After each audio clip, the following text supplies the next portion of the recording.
Our next guest warning of several risks that could emerge here. So we have Rebecca Babin, CIBC Private Wealth U.S. Senior Energy Trader, joining us now to discuss. Rebecca, thank you so much for coming in studio. We appreciate it. You outline a lot of risks in this recent research that you sent over to us. Talk to me about the single biggest risk that you think investors should be keeping in mind for downside in oil. I think the biggest risk is that we see a response either from the U.S. or from OPEC bringing back barrels and kind of offsetting the deficit that's been currently priced into the market. So the SPR was used very aggressively in 2022, and although we won't be able to withdraw that many barrels on this episode, there are estimates that 60 million barrels can be released heading into the election. That's very likely to happen, as you mentioned, if gasoline prices continue to tick higher. I think the bogey there is kind of getting towards $4 a gallon in gasoline. That's going to panic the administration. They're going to try to unleash some barrels. It's a very blunt instrument. We saw how aggressively it was used, and it can really cause a downdraft. So I think OPEC is going to look at that and say, I've lost market share to the U.S., whether it's U.S. producers or the U.S. SPR, for 2 years. I've got 5 million barrels of production offline. Let me get ahead of this and bring back some of my production, offset a spike, and maintain control of the market. Because right now what they have is a beautiful position of controlling the market. They've got their hands on the steering wheel here. They don't want to lose that. You let it go too far, you get SPR. So let's bring back some barrels. I think that puts a damper on this rally to 100 that some people are talking about. And the second big factor, I think, is demand destruction. You know, you can't just have an explosive rally to the upside and think demand is going to be completely inelastic. It's not elastic at certain price points, but the trigger, the bogey, is Brent $90, where we start to see some demand destruction. So that's what I'm looking at. So what do you think that downside then more specifically looks like in prices? So here we are, at least for Brent, just below, right around, I guess you can say, 90. When we talk about downside here potentially, how big of a drop do you think we could see in prices? So that's a great question. I don't think it's going to be this colossal sell-off because demand actually does look good. I'd say 80. If we get to Brent 80, a nice $10 move, that's still significant.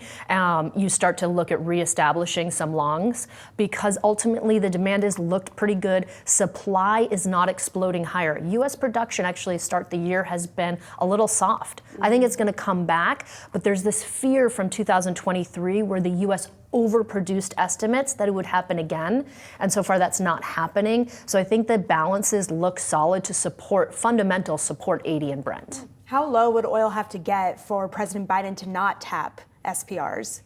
You know, that's also a good question. I think if we're anywhere below in the mid 80s, high 70s, low 80s, I think we're okay, as long as gasoline prices may be below $3.75 at the pump.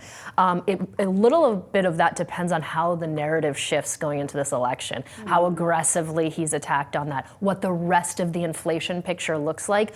But if we were to isolate, I think $3.75 at the pump is maybe where we start to feel some sweat from the administration. When it comes to what that could then potentially mean for inflation, I bring this up just because at least over the last, I guess, several weeks at this point, as we've seen the steady climb higher in the price of crude, there has been this renewed, estimates out there, forecasts from a number of strategists on the street that that's going to then contribute, obviously, to inflation. It's going to keep inflation maybe at the higher levels that we've seen. If we do see the drops that you're expecting there, will that be enough in order to reflect some improvement on the inflation front?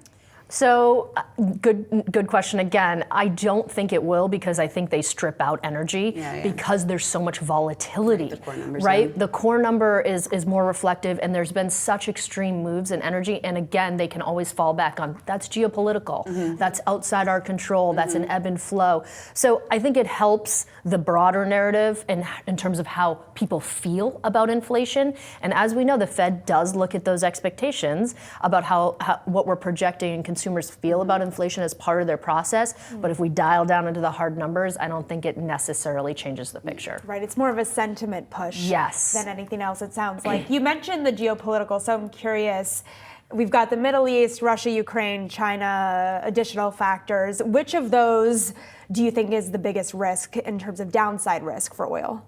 So that's a good question. So I think if we look at the amount of premium that's priced into the market for geopolitics, I think most of it's associated with the Middle East, which is actually where I think there's less supply risk than there is in Russia and Ukraine, right? We're actually seeing refiners get hit in Russia, whereas in the Middle East, what we're seeing is routes diverted, and there's not actually a really strong case for supply to be disrupted in the Middle East. However, that's not where the premium is. We get a ceasefire, you're going to get a huge down, like lower, I think, $5, $4 to $5. I think that's how much is priced in if we get a ceasefire between Israel and Hamas.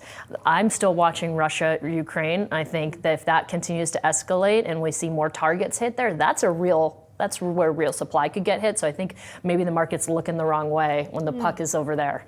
So helpful, Rebecca. Thank you so thank you. much. Really appreciate you joining us and coming in studio. Thank you.